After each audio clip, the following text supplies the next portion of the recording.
ایک چھوٹے سے گاؤں میں عثمان نامی ایک غریب مگر ذہین لڑکا رہتا تھا۔ وہ روز اسکول سے واپسی پر اپنے والد کے ساتھ کھیتوں میں کام کرتا تاکہ گھر کا خرچ پورا ہو سکے۔ ایک دن راستے میں اسے ایک پرانا گرد سے بھرا چراغ ملا۔ عثمان نے سوچا کہ اسے صاف کر کے بیچ دے گا۔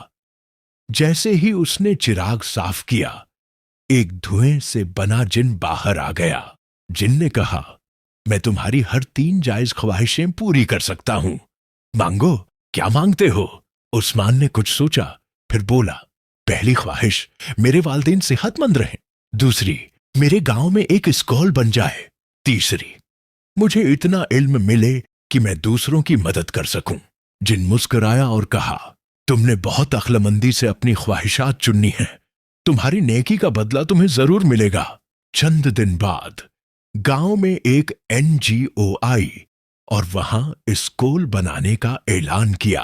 عثمان کو ایک اسکالرشپ ملی اور وہ شہر جا کر اعلیٰ تعلیم حاصل کرنے لگا۔ سالوں بعد وہ ایک مشہور استاد بن کر اپنے گاؤں واپس آیا۔ اس نے نہ صرف بچوں کو تعلیم دی بلکہ ان کے خوابوں کو سچ کرنے کا حوصلہ بھی دیا۔